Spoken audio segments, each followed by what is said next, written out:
Ladies and gentlemen, welcome back to the We Got Balls podcast. My name is Steve Trudeau. I am the host of the podcast. Joining me today, my two co-hosts, Emmanuel Pacheco, Mikey Almeida. Guys, how you doing? Awesome. Great. Your microphone sounds awesome. So excited, Mikey. No, What do you mean? Oh, there we go. His microphone sounds nice now. Yeah. What was wrong with it to start? You'll hear it afterwards. Yeah, we'll hear it. It was muffled or something. It was like you were caught in a closet again. I just came out too, and it's a shame. What's up with you, Emmanuel, in closets and on the pregame show? You're talking about going to. Can I try that again? Yeah, go. For the podcast audience, those watching live or watching on YouTube will get the full experience, but I'll try it again. Yeah. All right, ready? Okay. Actually, one of you guys want to start it today? No, you're good at it. We suck at it. Because you never tried. I believe in you. Not only that, aren't you leaving us in a month? So now we will have to do it. I guess so. All right, ready? Yeah. Gotta get the deep breath. Ladies and gentlemen, welcome back to the We Got Balls podcast. I am your host, Steve Trudeau. With me, as always, my two good friends and co-hosts to this shindig, Emmanuel Pacheco, Michael Almeida. Fellas, how we doing? Woohoo! I'm really excited to get to the shindig. The shindig. It's my word of the day. I'm glad I sound fantastic, and you fellas sound great as well. So we have a long list of topics to dive into today.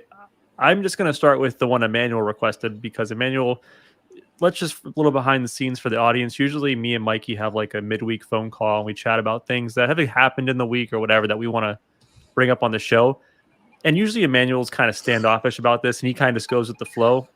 But today, folks, Emmanuel has a long list of things to get into. So I want to dive right into what Emmanuel wants.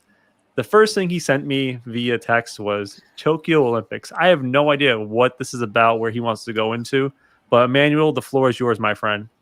No. Again, I appreciate you wanting to give me the floor. But for me, it's just I was, again, watching the news, kind of figuring out what's going on, waiting for the Olympics and all the stuff that's happening. So following it.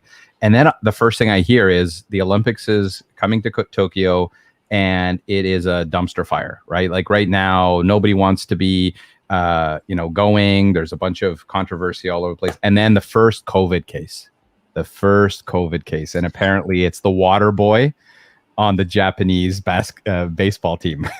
I don't believe that at all. No, it's not. Fake news. No, it's an American, isn't it? Go look. It's an American, I thought. I thought it was a couple. No, it's not Nigeria. That'll be the second one.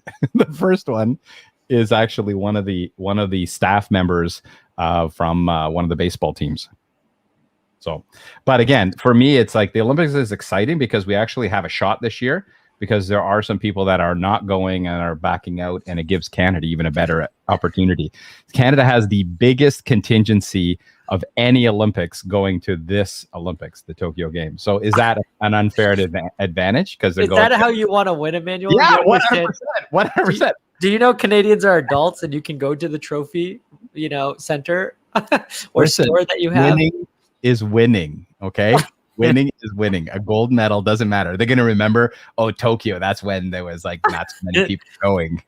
No. Oh, man. And why do you think Canada has the biggest contingency this year? I have my theory, but I'm curious why you think so.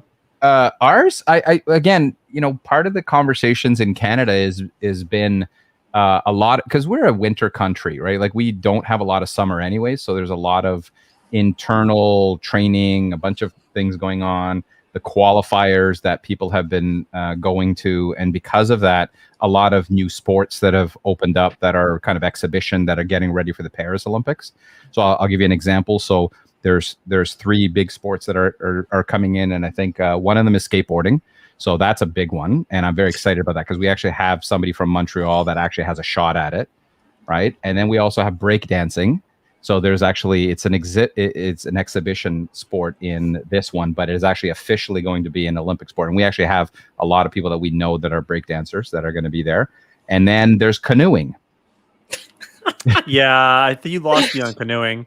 I was already like on the fence with breakdancing, and then the last one really lost me there. True. Now, what happens if you won a gold medal in canoeing? How would you feel? What is that? Oh, So, like, let me ask you this. Like, I know they have rowing already. So, is the canoeing participants just the people who didn't get picked for the rowing team? They were the rejects of the rowing team? pretty much. No, it's different. Canoeing is different. It's a bigger boat. There's different obstacles. Well, bigger width, right? You mean it's a smaller bigger length? width. Yeah, it's a bigger ass. Yeah, a bigger width. Whatever you call it. I don't know the technical term, but I do like that they added the skateboarding to the Tokyo Olympics, because I think it's a sport that a lot of people don't know a lot about, but if you see it on TV, you'll sit down and watch it a little bit. And actually, I watched some of the X Games skateboarding stuff today, and I find it super entertaining. Yeah. So it's a good way to get young people into the Olympics and just bring some fresh take to it. I don't know about the breakdancing though. Before you get in there, Emmanuel, are there any other like Olympic sort of dance routines or competitions outside of breakdancing at this point?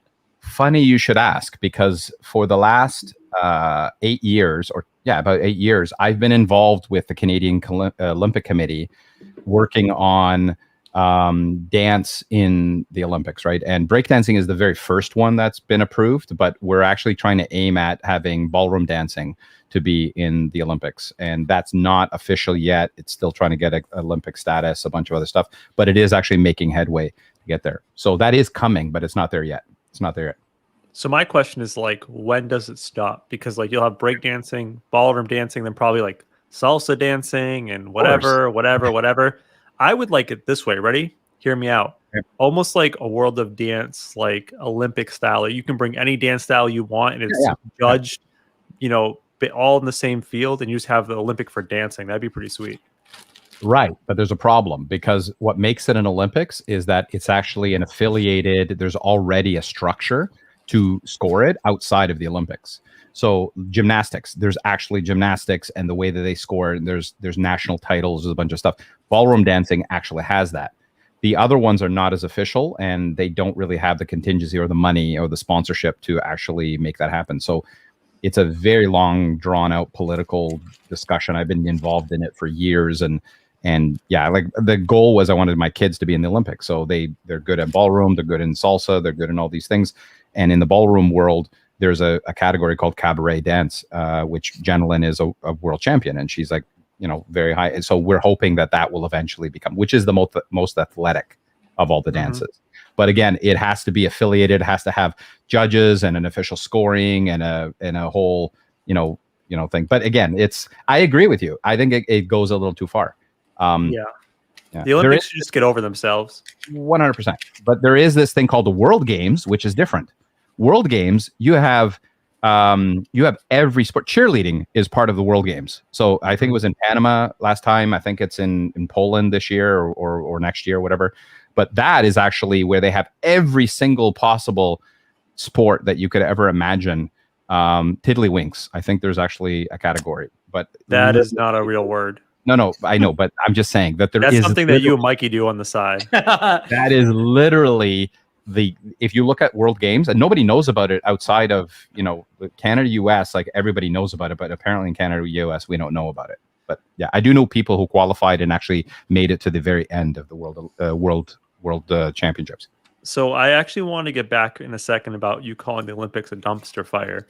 Yeah. Before we get to that, I always find with every Olympics games or Olympic Games, that is, there's one event that captivates me that's just so random, right? So for me, the Winter Olympics, I get really into curling.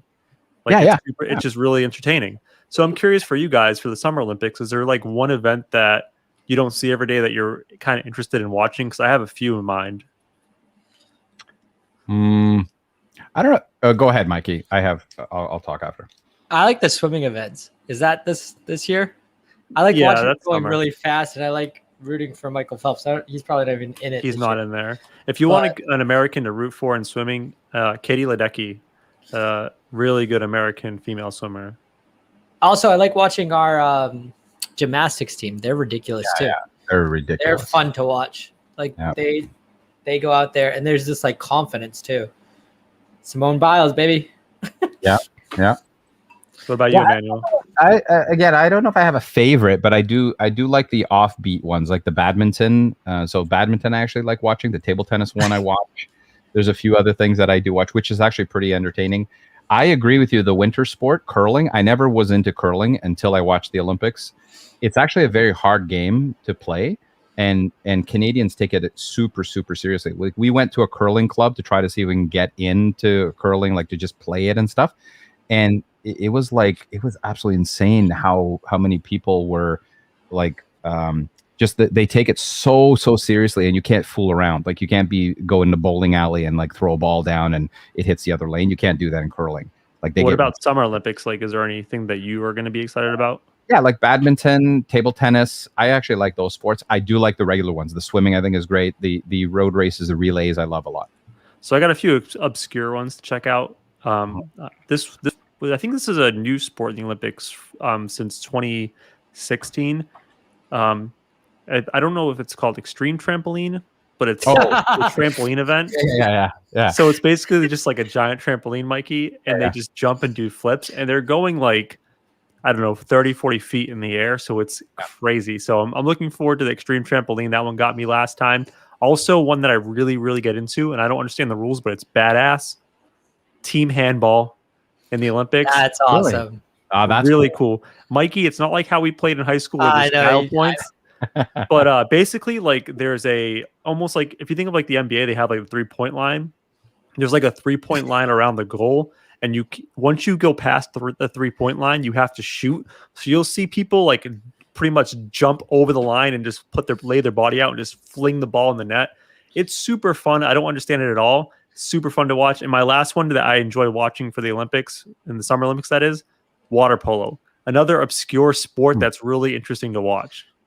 My question is, how do Olympians make money? Is it just through sponsorships? That's it? Because they don't get, right?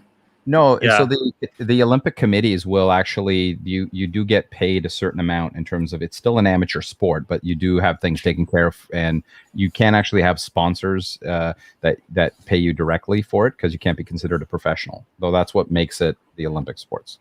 I think what we should do is, because I feel like as a vibe for this show, we're all actually really into these Olympics coming up. Like I would say, right? Because Emmanuel, this is the second week in a row we talked about the Olympics.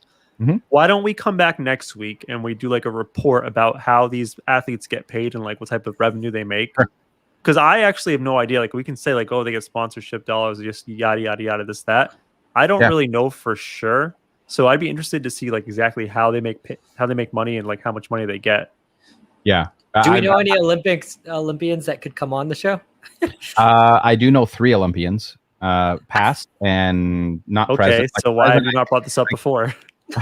I do know, Mikey. It's gonna be just like the Jabberwocky guy.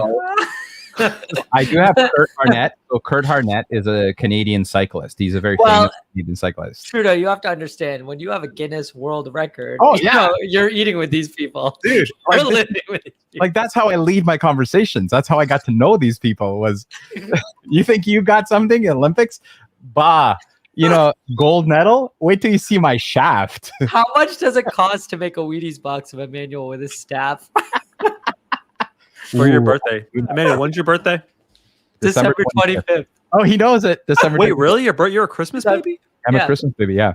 Whoa. Here we go. Now you have me down a different rabbit hole. Did you hate having that birthday as a child? Absolutely. 100% hated it. But it was...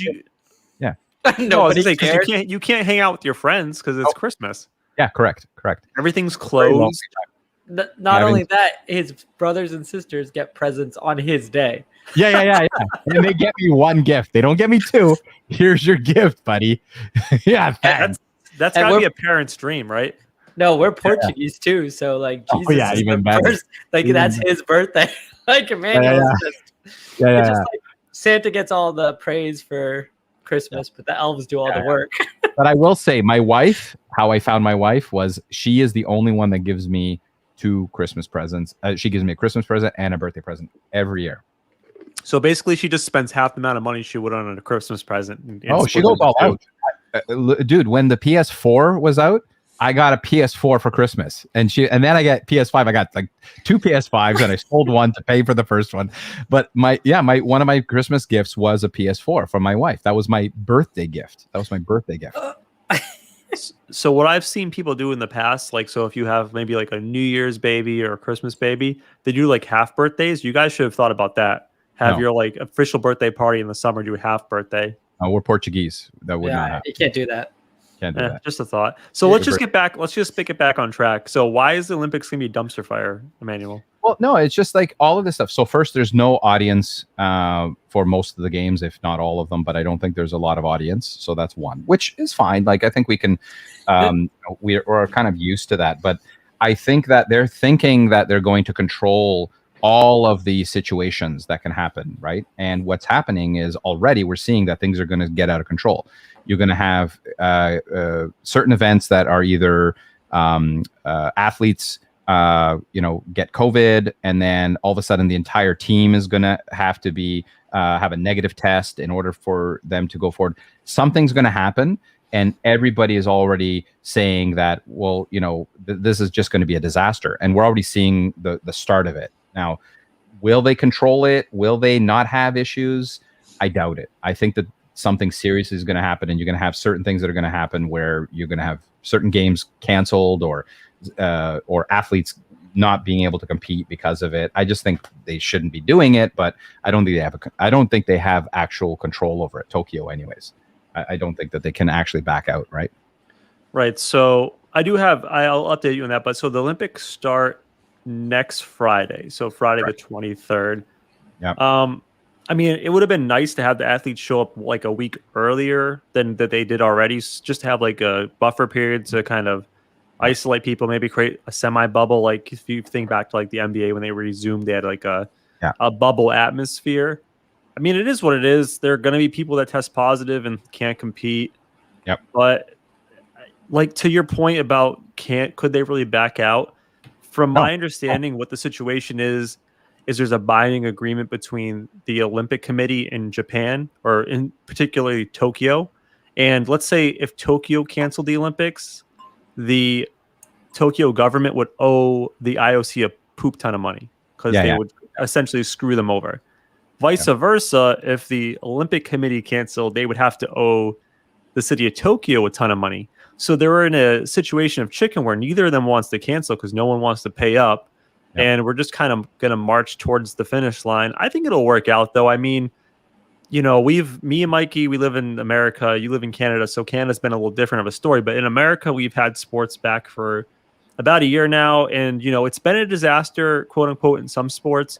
But they have found a way to continue on and press through it. Think of like the football season. You had guys testing positive every week, but they still managed to get through it. And it wasn't too bad of a mess. So I think it'll work. It'll work out. I mean, I know it's different for you as a Canadian, where you guys have been way more conservative about COVID.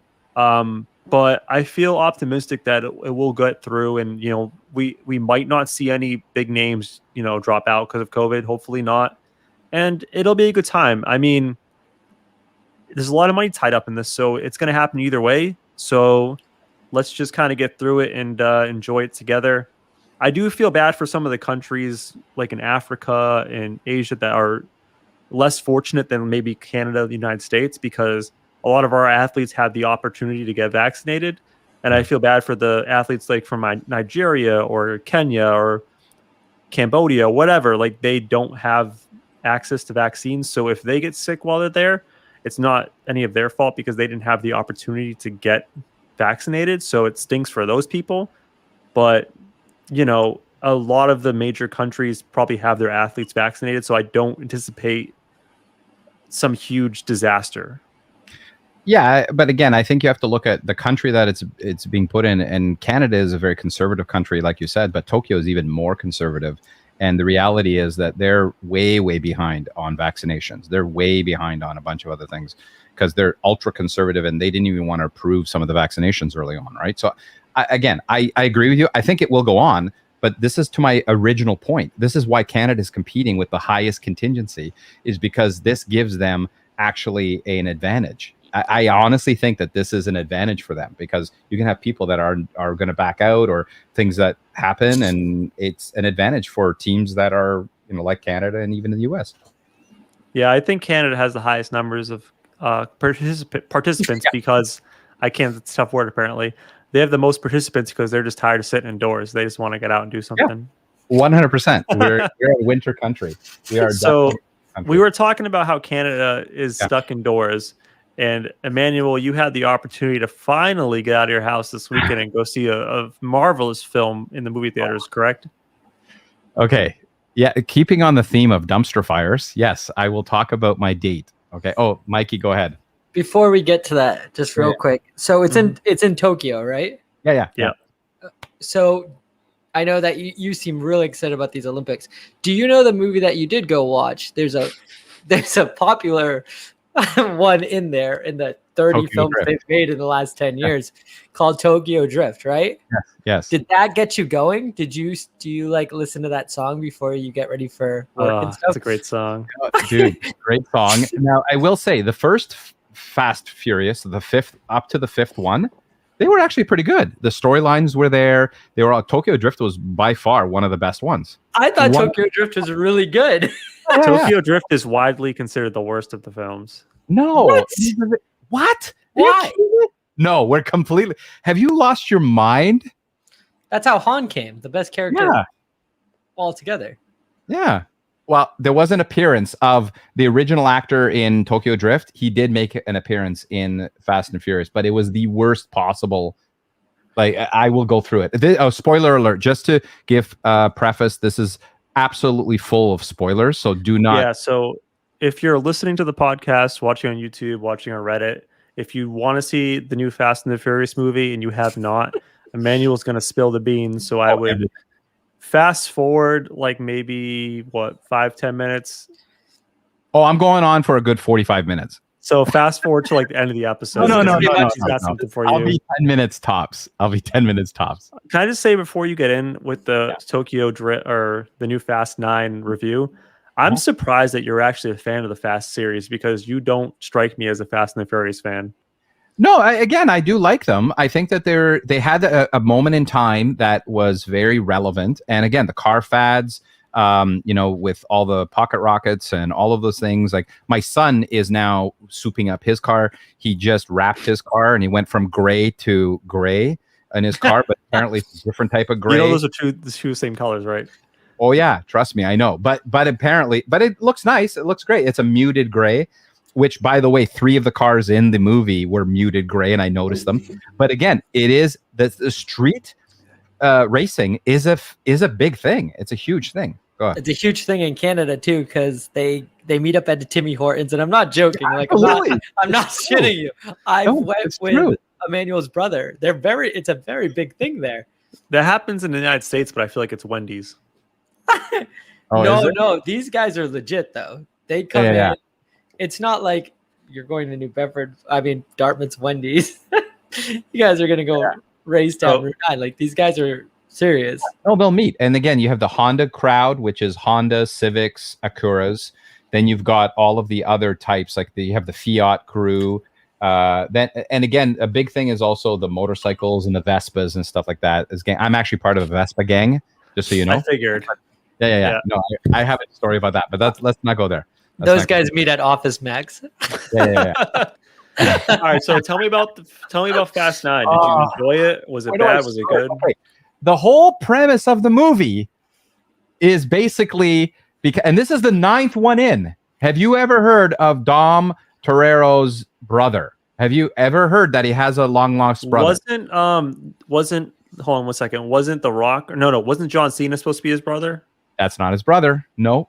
If you go back on every single movie, there's always something about family. It's all family and stuff like that. And the whole themes are family. I love my family. Let's have, beers and barbecue at the end with my family. But this is where he introduces his brother, long lost brother. And by the way, his brother was, he basically, this is how the story starts. It says he's mad because he thinks his brother killed his father. Okay.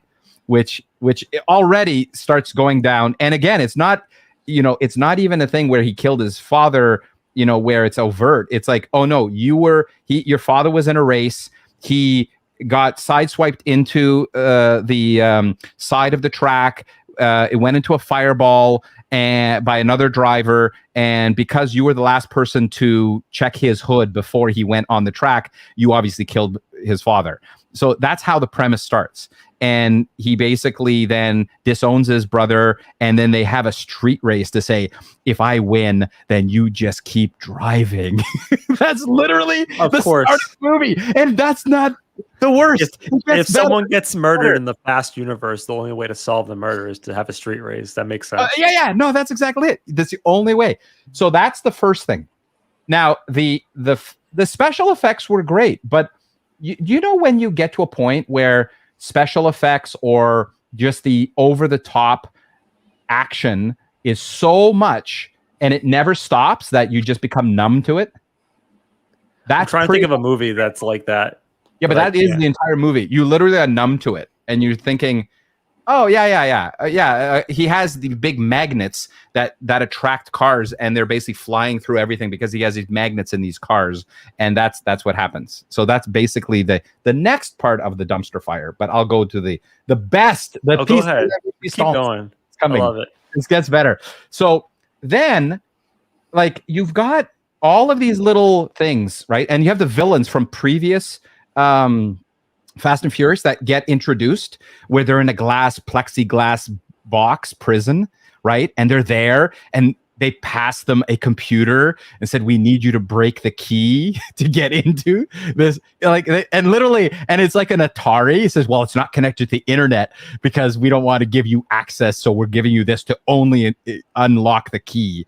Right, that's kind of what it is. That's where the premise of the villains and all of this stuff. And his brother is basically continuing to be the evil super spy, who's funded by a multi-billionaire, and he has all of these gadgets, and he has these spy planes that have magnets on them that he shoots off of a cliff at the very beginning of the movie, and you think he's going to die, and what happens is a plane swoops down and has a magnet and picks him up. That's basically how the guy gets away. That's the first 8 minutes of the movie. Okay. Now, don't they go to space too or some shit? Oh, yeah. No, it gets better. It gets better. Now, that was the best duo in the entire film was Ludacris and Tyrese. Okay. So they were an amazing comedic duo. Like they were actually, you could make a movie about them and it would probably be a better movie than the Fast and Furious 9. Don't do that because then Vin Diesel will hunt you down and kill you because it's coming. I believe Statham and The Rock made their own movie spinoff and Vin Diesel is not happy about that. Speaking of that, do you know why they made their own spinoff? No. This is rumors, but I believe it. So apparently Vin Diesel was so mad that The Rock was getting all the love in the movie that he wanted The Rock off of the Fast franchise and refused to do more movies if The Rock was in it. So they did a spin-off franchise just for The Rock because Vin Diesel was being a diva. Oh, yeah, 100%. Well, that's just like when we're doing this podcast, and all of a sudden, if you did a separate podcast, Trudeau, me and Mikey would be furious. If you did a spin-off, we'd be absolutely furious. I got my Sundays back. Okay, wait. I got Trudeau, I think you should. I think there's so much talent here. I think so. Okay, but it gets so Ludacris and Tyrese. Oh, and by the way, the Tokyo Drift. So I don't know that actor's name, but the guy who is in the Tokyo Drift, there's one scene where they basically introduce him into the movie, and he's testing out rockets, right? So he's testing out rockets, and he's like the mechanic for the rockets, and he basically attaches a rocket to a 85 Fiero, okay? And that is the premise of the second part of the movie, okay? And what happens at the end, they have to dismantle this train or this road train. So basically a long truck that was on the road that apparently, has no way to stop at all. And they have to dismantle the code there, but simultaneously they have to dismantle a code in space on a satellite. So how are they going to do that? How might you think they do it? Mikey, you have an idea of how they might do that? No, I just had two questions. Is this the one that Han is introduced back, or was that the one? He's in it. Yeah, he's in it as well. But is he introduced back, or was that the one before? No, he's not. Han is not introduced into this. No, he is. He's introduced back into this one. There's a whole other storyline where he now has an apprentice, this girl in Asia that basically he brings in, and now she's like a super, not spy, but she's like she's like a she fights everybody off, and they have this secret, little. But it was just so many storylines. It was so ridiculous. Go ahead. So you say how ridiculous it is. Yeah. It's already earned almost $500 million global. Yeah, 100%. Because of fools like me who said, "Oh, it can't be that bad if it's already earned 500 million. How bad could it be?" Let me just explain. The last part of the movie is where they fire a Fiero with a rocket on it with Tyrese and Ludacris wearing spacesuits. What's a Fiero? A Fiero. What type of car? Ferrari? Is it? No, Fiero. Go look. I'll look it up after this. Fiero. I'm gonna get you the Fiero. Okay, into this space. is what a Fiero is. Okay, guys, this is what a Fiero is. I'm just gonna. If you guys do a search on, do they modify the car to be like pressurized for space? Because I feel like do they change the gray to gray? This is the car. This is the car that they put up in space. It's a shitty looking car. Yeah. No, they put it. No. But wait a minute. It gets better. What type of suits do you think they wear if they're going to go into space? The ones from Armageddon. No, better than that. Track suits. Even better than tracksuits. I don't know, man. Nothing's better than tracksuits. Old vintage Bell diving suits that you'd go under, clam diving, is what they wear. And they said, "Oh yeah, it'll pressurize. It'll just puff up a little bit." So that's about it. And that's basically what happens. They go out there and they're in space and they go and crash into the actual satellite. That $500 million global. Yeah, 100%. $500 million, $500 million. Well, I will say, I was looking up the Rotten Tomato scores on that movie. We have 59% critic score, which isn't terrible.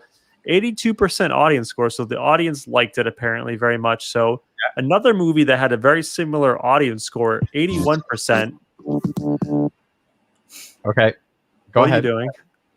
No, I'm just gonna show you the space scene. Oh, if I can find it. Thank you. I'm sure the podcast audience really appreciates you playing the space scene on a video for us right now, so they can totally feel it and see it. I'll find it. Okay, but go ahead. Well, I'll continue the podcast without you. It's fine. Well, you can do your videos over there. Another movie that scored about 82% audience score, but that was panned by the critics. Movie I saw this morning. I saw part of it. I didn't see the whole thing. Was the new Space Jam remake, A New Legacy. Did any of you guys watch it by any chance? I did not watch it.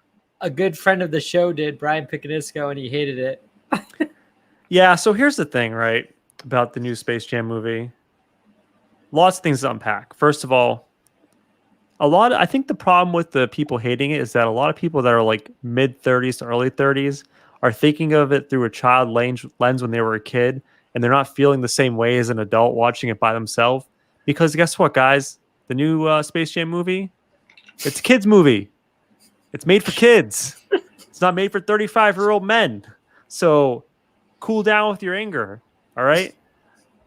The movie, it's not great, but it's entertaining. Similar to the Fast and the Furious. Oh, no. I found the new Space Jam to be lighthearted. It's an easy watch. It's just fun. The humor is very cartoonish, right? It's a fun movie. There's nothing more to that. All right. I just don't understand what people expected when they went in to watch it. I don't. So Brian Picanisco, I'm sorry you're upset about it, and you won't get your 30 minutes back. But guess what, buddy? All those times you spent eating Applebee's with your steak sauce, you're never gonna get that time back either. So I apologize for all that. I thought it was a fun watch. It was lighthearted, good time, whatever. So was it worth it to have a remake of it to bring in the new basketball stars? And you think that it was worth it for at least have that same framework? Okay, I want to. Let me tell you why it was worth it. Okay, let me tell you. You want to know why it was worth it? Yeah, $31 million opening box office money. It was a bad movie, but guess what? They did exactly what they wanted. It was a nostalgic hit that you could capitalize on, make a ton of money on. And you know what, though? I will say this. I do recommend watching it, especially if you're like someone who grew up in the 90s and have a young child now, because it's a great bonding moment. Your kids are going to love it because it's cartoons, it's fun, it's wacky, and then you'll have some nostalgia with it. I will say this about the movie. A couple of things I really enjoyed. Number one, Space Jam 1 was all about the Looney Tunes. That's it. But Space Jam 2, they expanded the universe and used all of the Warner Brothers properties. So they brought in like other characters, not to play basketball, but like Superman was in it, Batman was in it.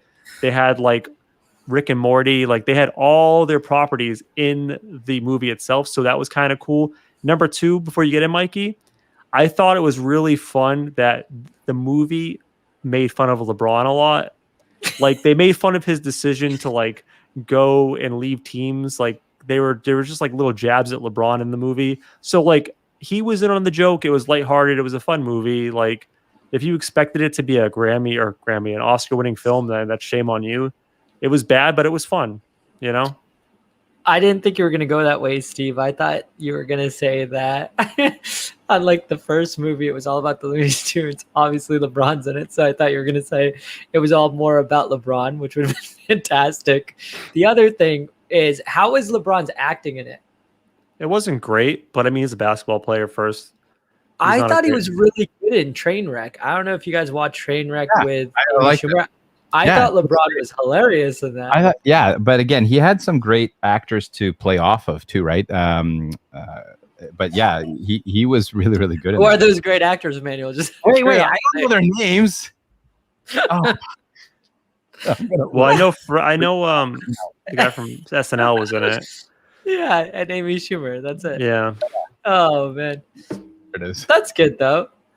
I definitely recommend it if you want like a lighthearted watch, or if maybe you're like, you know, you have your kids with you and you want something to watch with them. But I would not pay the money to go watch it in theater. I watched it on HBO Max. Yeah. Emmanuel, was the movie theater like packed in Canada? No. Okay. So it was the very first day, the very first movie that was open for the weekend, for the Friday. So that Friday was open.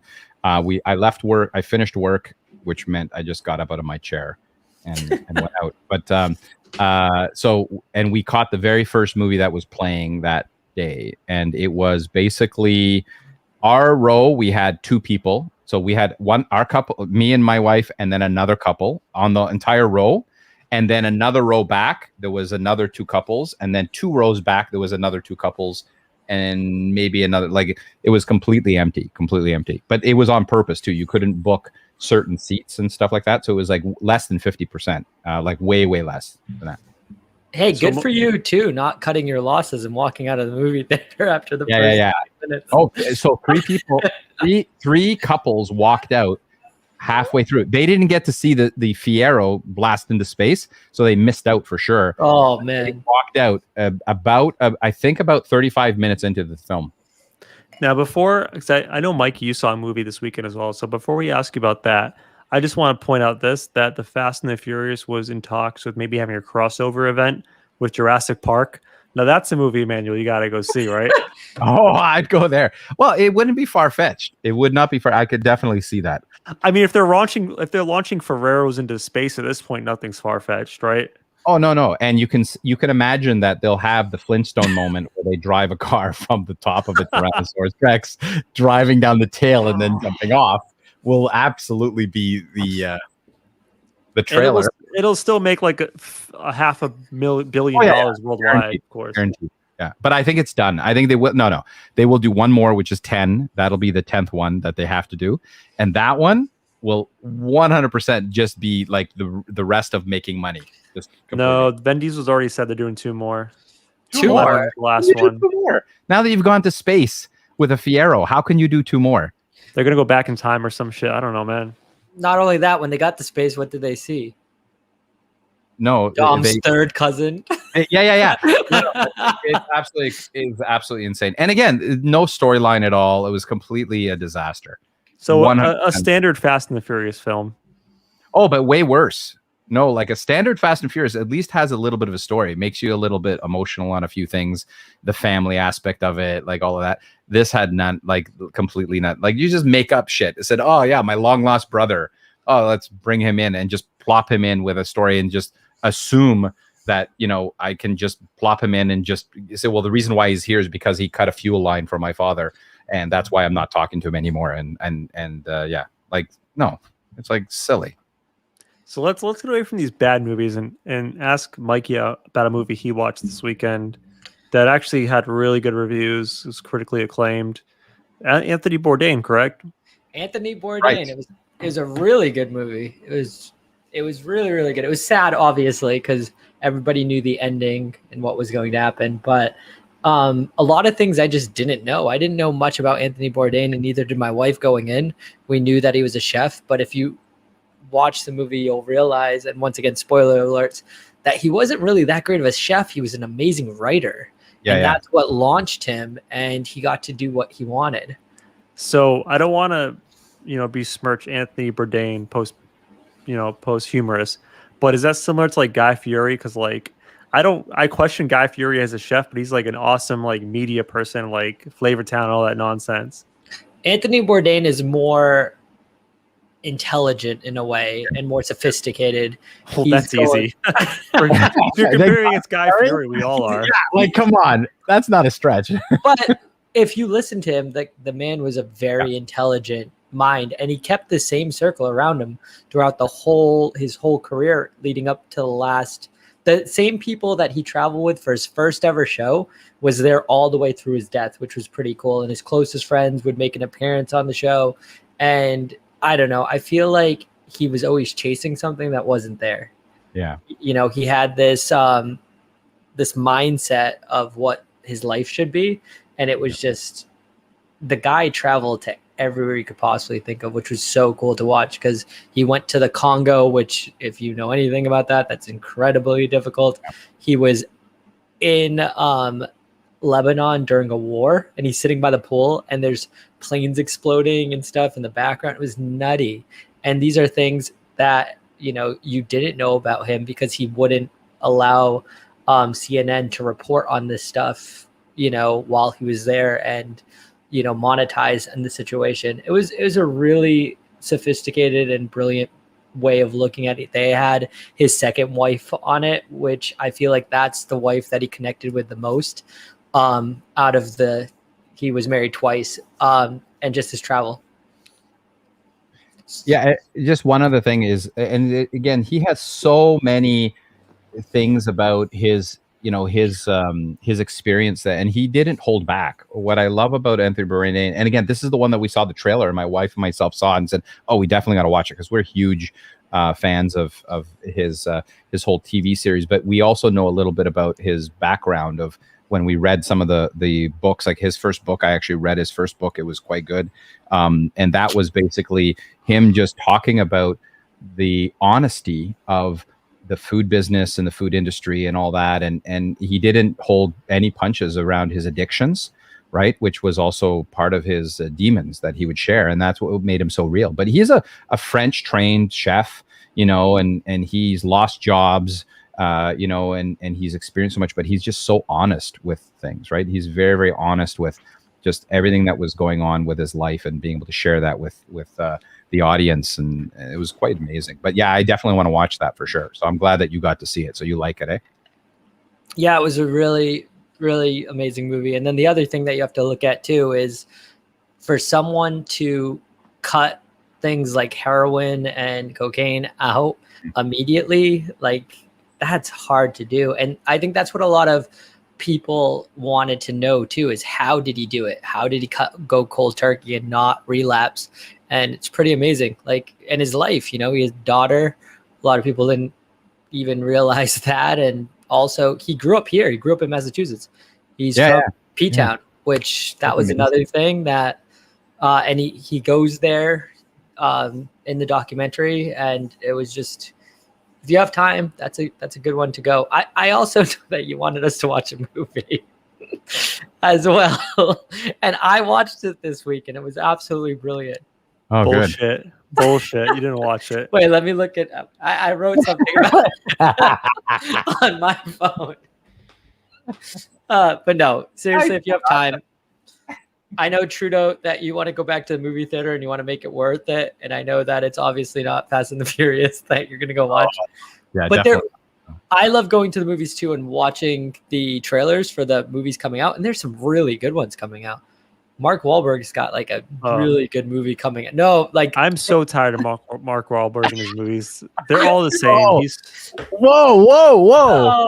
They should just start calling his movies the new Mark Wahlberg movie. That's it. Just leave it like that. No, man, that one looks really good. Did you see that one, Emmanuel? Was that a trailer on your? What's the name of it? Do you remember? Let me see. It's called the new Mark Wahlberg movie. No. It's Stillwater. That's it. Stillwater. That is not Mark Wahlberg, sir. I've No? seen trailers for that on TV. No, Stillwater's Matt Damon, I think. Yeah, Matt Damon. Yeah, well, that's another one. We can do a Mark Wahlberg. I don't want to watch. I don't want to watch that. I'm gonna do reviews. Okay, I want to do a review next week of all their movies. Great. No, it's Uncharted. Uncharted. I did not see. Wait. No, it's not. It's not Uncharted. Shout out to Uncharted. Apparently, I didn't see it. That's with Tom Holland. Oh, it looked really good. Well, when you think of that, Mikey, let's just jump to a new topic that you can shoot us back with that movie name if you get it. But you were talking to us last week. We didn't get to it, but you want to talk about jobs. What in particular had you interested about jobs? I just wanted to hear you guys as the worst jobs that you guys have ever had, or there's a theme when you get older. It seems that people start doing, and I know we're going to get shit for this, but these, what would you call them, Trudeau, as a nice way? Herbalife and all that. Oh God, they're called multi-level marketing, but they're really just Ponzi schemes. Yeah. I just wanted. They're pyramid schemes, not Ponzi schemes. My apologies to all you Herbalifers out there. Pyramid schemes. Oh. I just want to know. I've been pitched.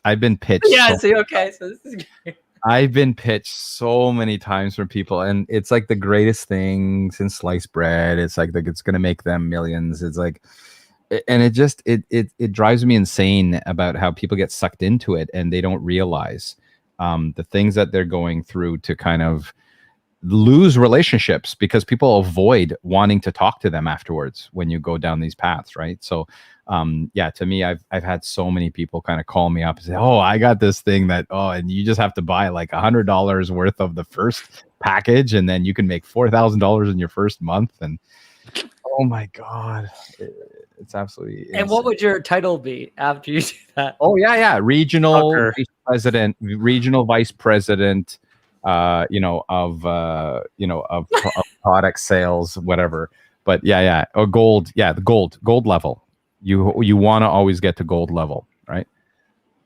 Why were you bringing this up, Mikey? Because you were getting hit up with a lot of people trying to sell your product. And I'm just like, oh man, I'm tired of seeing people say that they're their own boss and stuff like that. Yeah. Dude, you're not. You're not. You're selling for someone else. But it makes me think back to like some of the jobs that we've had and how bad some of them were if you like stuck with it. Like for instance, I know Trudeau worked at a great company called Izod, which are they even? Well, I know that they used to also to tie in the Olympics, used to do the Olympic uniforms at one point for golf or something like that. What, Trudeau, would you consider was your worst job? I don't think I've had a lot of shitty jobs. I would probably say my worst job, trying to think back now, was probably working at Friendly's, which was really not terrible. It was as a kid. I did once get paid by we were renting an apartment and the landlord paid me to go with him and some other people to clear out the apartment of people who got evicted. So we would throw all their shit out in the street. What was this? It was like a deal where it's like, hey, here's $100, but I don't know, it was probably $50 to come and help move all people's shit out of their apartment. I was probably 13 years old, 14 years old. And we cleared out one guy's place. There was some weird shit in there. Let me just tell you that. He had a waterbed, and underneath the waterbed was a drawer that had all this sorts of kinky sex shit in it. there was like a whip and like, you know, bondage stuff. It was weird, man. Let's itemize. Let's go through details. Were Okay, you curveball. with batteries that you needed to use or anything like that? Don't feed his perviness. It was just a lot of leather and leather apparel. Yeah. So like, you know, you got the mask with the holes and stuff, you know, like the gimp mask, as some would say. The gimp mask.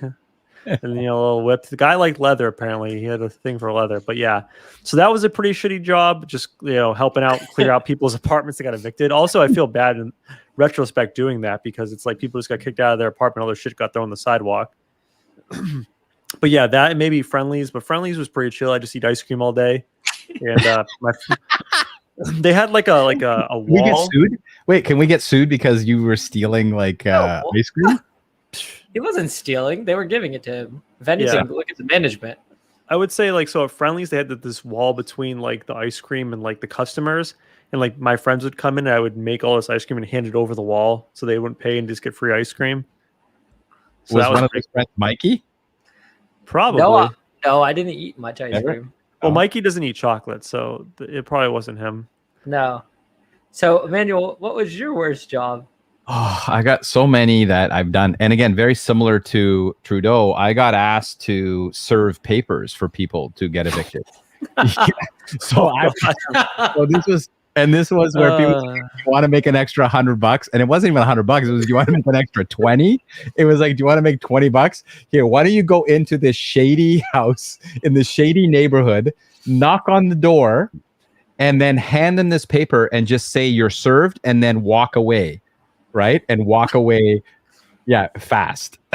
And that was pretty much, and I had to do that. And after the third one, because they didn't tell me what it was, they just said, you just have to get this letter, but you have to say these words. And I had to do that. So that was You've one. Been served? Is that the three words you had to say? You were served. You've been served. Can't see you doing that because you're like super nice. I know. But by the third one, I said, I can't do this. Like, this is because it was like, and I had somebody chase me. Yeah. I literally had somebody chase me out. So I gave it to him and he said, what the fuck is this? And he started chasing me. I had to take off. And the problem is that the guy who had the car that was driving me, he drove. And I had to chase him.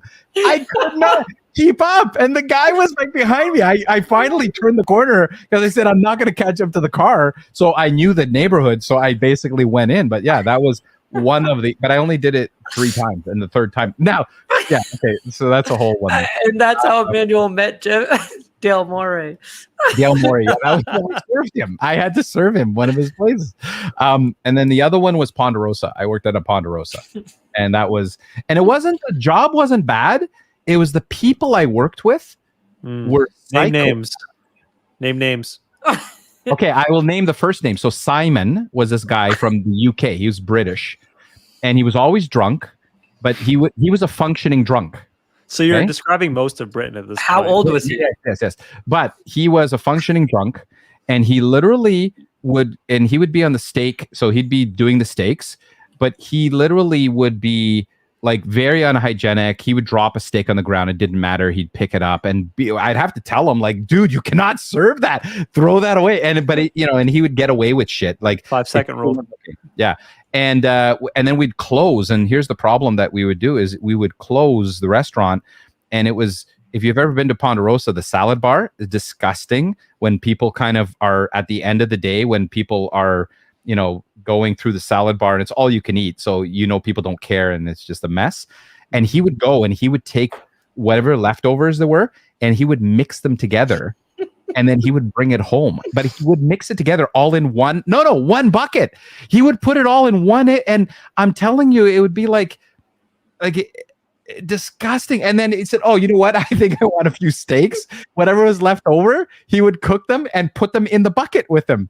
I'm with Simon on this. He's just reducing waste reduction. Really? No, completely. And a bunch of psychopaths. Yeah, that I had to work with. Yeah. All right, Miguel. What about yourself? Any psychopaths? So, I haven't had a really bad job per se, but I've had a really terrible work day. Like one really bad day. And I want to tell you a little about it because one of our podcast host was there with me this one terrible day. Must have been Emmanuel. Wasn't me. I was working the summer camp and I was the director. So I was the head of the summer camp and it was a summer camp. So we would do soccer/swimming. And this one camp kid lost his towel. And when he lost his towel, what happened was our boss came over because the parent was very upset about the child losing his towel. And he was younger. The kid was about 6 years old. So we were like, okay, what we'll do is we'll give him his own camp counselor when we went to this pool, Emmanuel and Steven, to make sure that this kid did not lose his towel again. Oh, boy. So I say, who in this world can I trust, especially at this camp, to watch this kid when he goes into this one changing room with like 2 stalls and make sure the towel wouldn't disappear? Because his mom was pretty furious. So I gave that job to one of my best and closest friends who I thought could not mess this up. His name was Steven freaking Trudeau. So what happened was we walked the kids down to the pool, and Steven, he doesn't even have to worry. He did a great job. He had 10 kids he had to watch out for. He only had to watch out for this one kid this camp. And then what happened was we go to the pool, right? Oh, man, I remember this kid. Do you remember this? He was kind of slow, though. He goes in, he comes out, he has his towel, right? Steve stays by him pretty much the whole day, right? Then he went in there. I don't know what happened, Steve. I still don't know till this day. And I'll take responsibility too, because I was with Steve to make sure, because that was like pressure time, right, Emmanuel? Was like, we just have to get this kid from probably, what would you say, Steve, like 0.2 miles away to go just bring a towel from there and back. He goes into the pool, goes changes. We make sure he has his towel, whatever. And then we got up there and his mom comes out. She's one of the first people. And we're super happy. We're like, the kid's got his towel and stuff. So he's going, she comes out, she says hi to this kid and looks through his bag. And you wouldn't freaking believe it. That effing towel was not there. And she lost her. She wasn't that mad at us. She packed him into the car. You could see she was upset. She had to go down to go check for the towel.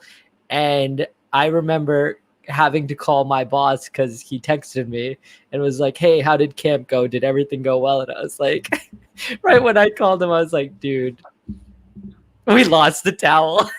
And he flipped out and it was all this. And the guy had to come to camp the next day to make sure. But yeah, it was a big shit show. That was probably the worst day at work that I've had in a long time. Can we just say, like, that is on the kid, man. Like, that kid needs to lose some responsibility. Okay. If you have a towel and you lose it several days in a row, your mom's first of all, not even just the kid, your mom's doing a shit job parenting if she's not being like putting the fear of God in you. That if you lose that mother towel one more time, I am going to, like, that mom needed to get on that child. All right, it's not on us to make sure the child has a towel. What happens if we're gonna babysit the child and make sure he has his towel now? 20 years down the line, no one's going to be there holding his hand when he's going to work. Do you have your towel? No. Like, you got to learn some responsibility at some time, kid. All right. And secondly, how creepy is it that we have to follow the child into like the changing room to make sure he has a towel? Like, dude, I'm pretty sure that violates some sort of laws or some shit. So that's probably why we lost the towel, because we didn't follow him and be creeps about it. We're like, you know what? You're getting changed. We're going to give you your space. True, we didn't go in there with them. We had to stay outside the door. But there was one exit in or out. So the fucking towel's either there or not there. That's the hard part. I think this kid hated our camp and wanted out. Throwing the towel.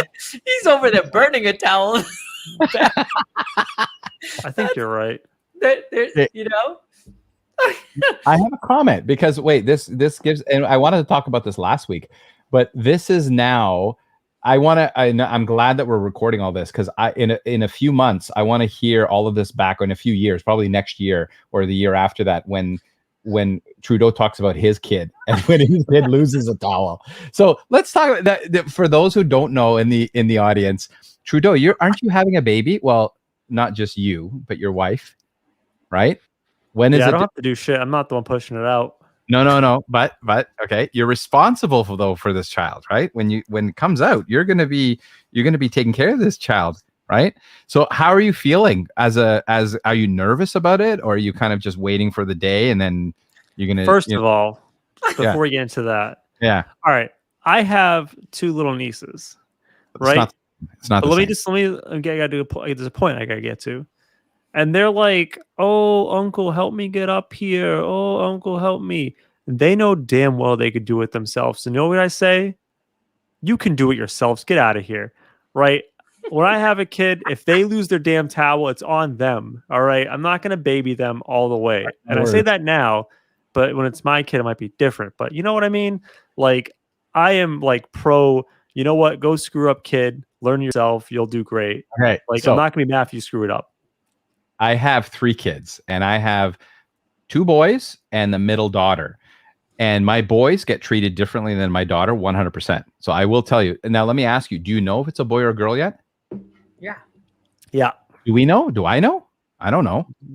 Mikey knows. Mikey, do you know? Can you tell me or no? We're not. Which one do you think it's going to be? I think it's a boy. Mm-mm. Oh, then it's a girl then. Thank you. So, Yeah. you will treat that girl very different than what you're talking about right now. That girl will have you around her little finger for the rest of her life. And I guarantee you will do everything you can to make sure that girl is going to be the best that she can, the safest. Oh, no. You'll do everything for that girl. I guarantee. will do everything I hope can. you're out there. Ben and Ray, I hope you heard that. Emmanuel just said who his favorite was. My kids, my boys can eat shit and they can go do my lawn. I did my lawn today, and they are not going to eat dinner tonight. That's all I'm saying. My daughter, she doesn't have to do the dinner. She doesn't have to do the grass. I tell you, you will treat your daughter very different, and it's your first daughter. That's going to be. Oh, you are going to be in her hands. So, no, I'm not going to make sure that she gets in danger, but at the same point, like, I feel like I'll have to be tougher on her because she is a girl, not a boy. And because girls have it in this world so much harder than boys. Like, it's just a fact. Men versus women. Women have it harder. So she's going to be the toughest son of a bitch you've ever met, and she ain't going to take shit from anybody. I don't care. So she's going to learn early that don't expect people to like do things for you, because they're going to look at you and be like, oh, she's a woman, she can do less, so she's going to be tough as hell. She's going to put every boy in in their place. I'll tell you that right now. And I know for a fact that girls, man, they can be the toughest SOBs, because me and Mikey coach girls, and he'll tell you right now, those girls, those soccer girls, they work harder than any of the boys. They're tougher than any of those boys, man. They can do whatever they want, man. They got hard minds, man. They're crazy. Yeah, but if you go look at those girls that are playing soccer and you look at their dads, okay, I guarantee you that those dads, like those girls, have their dads around their finger. It doesn't mean girls will absolutely be strong. My daughter is way stronger than my boys in terms of just standing up for herself and doing what she wants to do. Confirmed that she's the favorite. But Wait, yeah, so just real quick. So let's say your daughter was serving someone, she wouldn't run, right? No, make her serve. 100% will make my boys serve papers to eviction notices, but I will never let my daughter do that. No. I'll let the boys do that. No, I have it. So my boys, absolutely. They get hurt. Let them get hurt. Like, I'm okay with that for them to get hurt. My daughter get hurt? No. You can't do that. Like, I will be out there. I will put extra gear on her to make sure she doesn't get injured and stuff like that. My boys, no, let them injure themselves. Let them learn. Let them learn how to ride a bike down a steep hill with garbage cans at the end of the hill. Like, I'm fine with that. Let them learn. Right, but girls, very different, very, very different. Yeah, and but I think between me and my wife, like, we're not planning on being like, you got to wear tutus and be a princess, yada yada yada. It's like we're not going to force her into anything she doesn't want to be, but we don't want to like force her into being like this passive little princess type girl. Like, if she wants to be a badass, then let's go, let's do it. If she wants to do sports, then we're for it. Whatever she wants to do, but we're not going to like make her be this, little sweetie or whatever. Mikey, what are you watching baseball again, Mikey? Sorry, God. Albert Pujols had to run home, and it's probably one of the. It kind of reminds Manuel running from that guy because he does fast, and he has to turn the corner and he's running for his life. Oh yeah. I had to go down a path. Imagine. So yeah, sorry, the Dodgers just took the lead. No, it's all right. So did you get everything you wanted out of that question, Emmanuel? Or do you have something Yeah, else I did. for me? No, I can't wait for you to eat your words, but I definitely want to see how you're going to raise your kids for sure. I wanted to. I know we're running a little short on time, so we have our new segment to end it, the closing thoughts. But before we get to that, I just wanted to bring one more thing up that was kind of topical, and I just wanted to show the guy that was counting the money in the stands at the Suns game.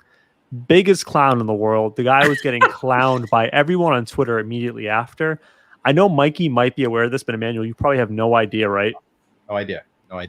All right, so I'll give you a little background story before we start the video. And there's audio, so if you're listening to the podcast, you'll get to have a sense of what's going on. So Giannis Antetokounmpo, he is the best player for the Bucks, and he is known for having some free throw struggles, right? So he takes a really long time to shoot free throws. And in the NBA, it's a rule where you have 10 seconds from when you get the ball to shoot your free throw. Well, he's been called in the past for going over 10 seconds. So what fans have adapted is they count up to 10 to try to psych them out. And if they go over 10, they make them kind of force the shot and go fast. So the Suns fans have been counting to 10. And there's this guy in the stands who's the biggest clown of them all doing a certain activity during the counting. And I'm going to show it to you, right? Are you ready? Yeah. Ready. Hopefully you can hear the volume. We'll Trudeau, before you play this, what happens if you get the 10 seconds? If you don't get it, you lose the free throw. Okay. So if it's a second free throw, the ball gets to the other team. If it's the first free throw, it's just not counted you take your second shot. I didn't know that. That's pretty cool. It's not often called. It's not really a thing that's enforced. It actually was started I believe in the early 2000s, late 90s, because guys are doing all these things at the line. If you remember, Jason Kidd would do a bunch of kisses and all this stuff, and so everyone they tried to cut that out by putting a 10-second clock on. So, anyways, let me play the clip. I'm glad the sound is working.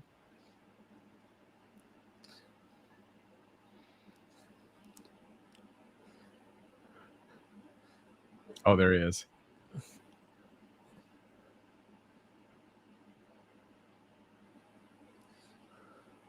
Oh, but he's not throwing it into the crowd. That's what I thought. I thought he'd be throwing it into the crowd. That would make that would be awesome if he was. That would be awesome. No, he's just trying to be a fake baller. Mm-hmm. Here we go again. Look at that guy dressed up. That guy's a clown too. He's going out tonight. Look at him. Oh yeah. Oh yeah. The end. That was great. Stay classy, Phoenix. That's all I gotta say about that. But yeah, the guy with the money, the guy counting the money. I mean, what are you doing? Yeah. Well, that's also it in the crowd. So when was the last time Phoenix was actually in a game that actually mattered? You know what I'm saying? Forever. Act like you've been there before. Toronto throws their hat up and down, right? Is that what was it, Emmanuel? What? Wasn't someone throwing a hat up and down when you guys made the finals? I can't remember it was a hat, but there was a lot of things going on. But so what is the point of doing that? So first of all, the guy consciously went to the ATM and withdrew his entire life savings to count $100 bills in the stand, right? But what is the point of that? You're trying to act cool and be oh, I got money. You want people to like you and think you're a baller. Dude, the only thing that's going to do is make everybody clown you and think you're just a joke, which the internet did. Dude, Twitter was on fire making fun of this guy counting. What are you talking about, man? He just put 1,000 in Dogecoin. He's fine. He's going to be a billionaire soon. What are you? Wait, don't be envious that you picked the wrong coins, Steve. Secondarily to that dude's asking to get jumped. Am I right? Yeah, 100%. For $1,000, I think they would by the guy in the red velvet. Oh God, I don't know who's worse, is the guy in the red velvet or the guy counting the $100 bills. Well, sometimes it's hard to get out of your hotel shift where you have to run down to get the last month's paycheck to pay for your seat to go watch them play the Bucks, and there you go. Oh, did you guys see the Suns and 4 guy the guy who beat up the guy in the stands. Don't even get me started. The Suns fans are they're just up there with the Yankees fans and the Philadelphia everything fans. Hold on. There was one other thing on my list I want to talk about. I know. That's why I set it up for you. Thank you. Emmanuel, did you see what happened at Yankee Stadium this weekend? Yeah, wasn't it? Okay, let me just clear because I saw. Go ahead. Look at this. Was it where the two teams actually went into the crowd? And was it? You're thinking about the Malice and the Palace and the early 2000s, the Detroit Pistons? No, they fought people in the stands. No, I'll find it. I don't know what you're talking about, but I will find the other one. I am talking about Yankee Stadium last night, Saturday, right? There was a infant at the game wearing a Red Sox shirt, and they put the infant on the Jumbotron at Yankee Stadium, and the crowd booed the infant wearing the Red Sox shirt. That is Yankees fans for you folks. One notch above Suns fans, apparently, and Phillies fans. No, the Philly fans are way worse. The Philly fans are way worse. The Yankee fans are bad. I'll give you that. But at least they've won stuff. Like the Suns and Phillies haven't won really anything. I do say, in general, though, like fans of any Philadelphia sports team usually are looked at as the worst fans, and not the worst as like they're bad at supporting their teams, but they're just kind of assholes. Like you don't want to go as an opposing fan of an opposing team to that stadium because they'll like try to fight you. It's almost like English soccer. If you go to like a soccer match wearing a different team's jersey, like you're going to get into a fight. That's kind of like how it is in Philadelphia. Yeah, the Dodgers played the Phillies when we went, and all the Philly fans were really nice. They weren't like assholes, so my experience with them have been pretty nice. But I didn't go to their stadium where they have, 50,000 knuckleheads. So, Emmanuel, have you had the privilege of going to Philadelphia ever? I've been to Philadelphia. I've not gone to see a game there, but I have been to Philly. I have a customer of mine, a credit union that I went to go visit, and been there a few times. Beautiful, like wonderful people, salt of the earth. Great. Yeah, great. That's not the experience I had, man. In Philadelphia, really? I've had Philly cheese steaks. I've had chips, fish and chips in Philly. That was actually quite good. I liked it. So it was good. And good people. Good I found that every driver in Philly wants to run you off the road. They're psychopaths. When I went to Philly, I would have to agree with Steven on that. But I thought that it was very historic and nice, and the bell was cool. Also, I went to a music festival in Philly. I went to Made in America, and the people there were the worst. They were the biggest assholes I've ever met. They're the people who like just push through the crowd to try to get to the front and like will push through you and try to like, get by you. They're so rude. Philadelphia, you should be ashamed of yourself. This is not a Philly thing. This is an American thing. Okay. The vulture over here. I've experienced that in every city. New York, Chicago, Philly. I've experienced this. Okay, Emmanuel. You're over here talking about that you want to win a gold medal by everybody else dropping out and not wanting to play. 100%. Whatever that. In canoeing. I'm hoping that everybody drops out. Everybody gets COVID from splashing each other out on the canoe. Oh, that's real nice to say, Emmanuel. All right, Emmanuel, you have a lot to say right now, so let's just get your closing thoughts. Let's get into our last segment we're going to start implementing called Closing Thoughts. Everyone gets a few minutes to say whatever they want that they've missed that they didn't get to say in the show. It doesn't have to be related to sports or anything. Just go for it. What do you got? For me, it's do we need another billionaire in space? So this is with Bezos going into space. My thought on this is I wanted to talk about it as well, but did you hear that it's and they're saying that now what's important about it is that it's going to go higher and you're second place like Avis, right? You're in second place, but it's that it's the very first paid passenger, right? But did you hear the story about this? So the paid passenger, the guy who bid for it is $28 million, right? I think the paid passenger, $28 million. What happened?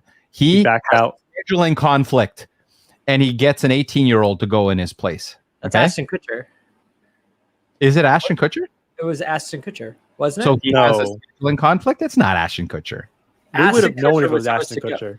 I'm telling you, look it up. Look it up right now. You look it up. No, that's a rumor. You Americans, you believe anything. You believe anything people say online. You know why he backed out? because he knows it's not going to go well. Can Bezos do me a favor instead of going up on his own rocket? What's it, the Blue Origin? Okay, Yeah. this is from CNN. Okay, go. But he wasn't going on Jeff Bezos. He was going on a Virgin Galactica flight. Yeah, that's different. It's all the same nonsense. This is 28 million. Do we need another billionaire in space? Does it really matter at the end of the day? And it's like a 4-minute weightlessness, and then you're coming back down. Now, again, I will say the same thing. The Virgin Galactic flight, if it went up and he landed in London and then went to go and do the final kick of the game, that would have been pretty amazing. But to me, it's like, I don't know. I just think that this is just. I love how like we have people living in poverty all over the place and starving. Yeah. But yeah, we're spending money to fly a couple dingleberries to space for a few minutes to be spaceless. And can I just ask for one question or one favor of Jeff Bezos? Can you get in one of Elon Musk rockets? Because they always blow up, and take one of those up to space. You can go blow up in space. Wait a minute. Why don't you get in the rocket with Elon Musk and both blow up and get out of my life? First, Elon Musk isn't getting into his rockets, and those are test flights because he actually explode all the time. Commercial flight. He hasn't. Nobody. Okay. Knock on wood. Nobody has died in his craft yet.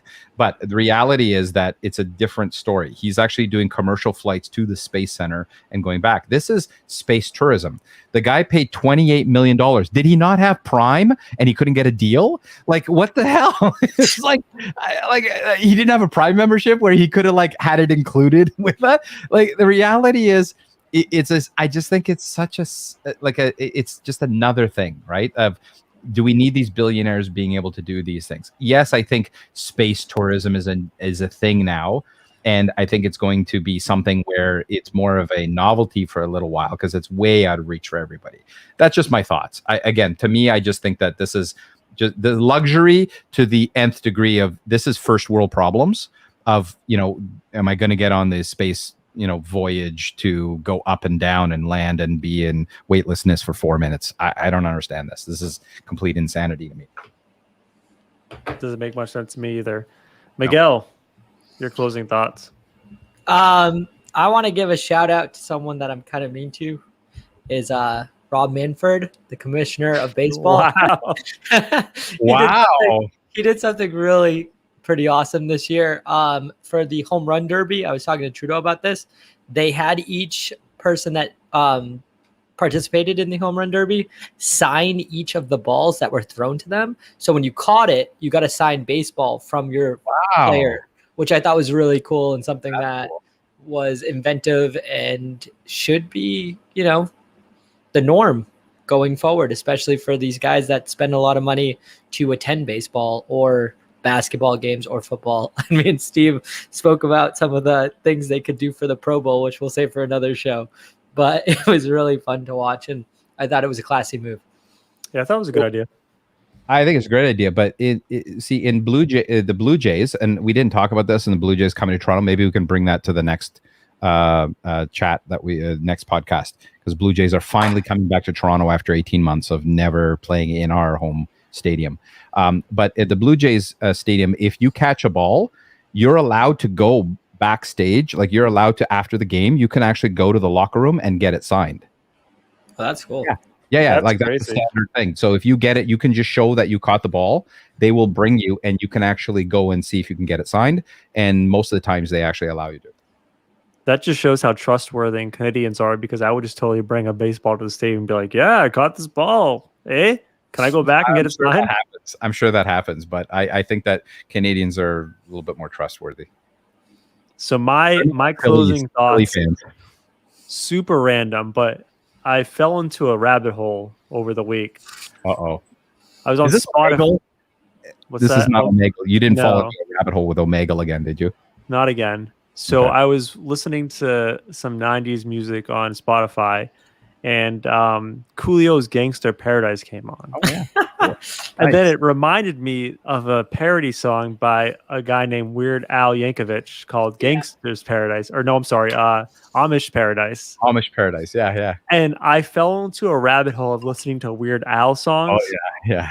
And my thoughts was, we don't appreciate Weird Al enough, because the man is a goddamn genius. Like, some of the lyrics he has in his songs are hysterical. And we always see this guy as a sideshow, but I think he is more brilliant than half of the artists today when it comes to lyrical prowess.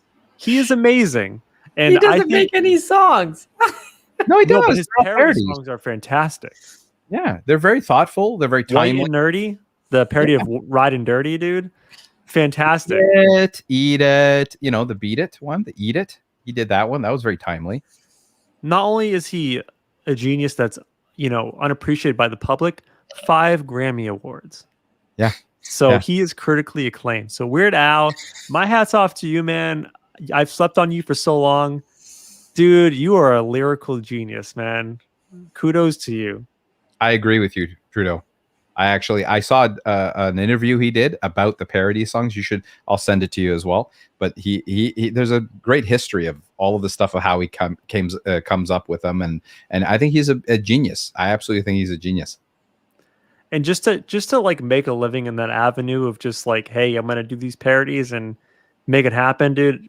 My hat's off to him. And it got me thinking, maybe it's something I should do one day is become a parody songwriter. Oh my God. Maybe, who knows? Yeah. He's inspired me. All right. Well, ladies and gentlemen, thank you for listening to the podcast. We had a good time. Hope you did too.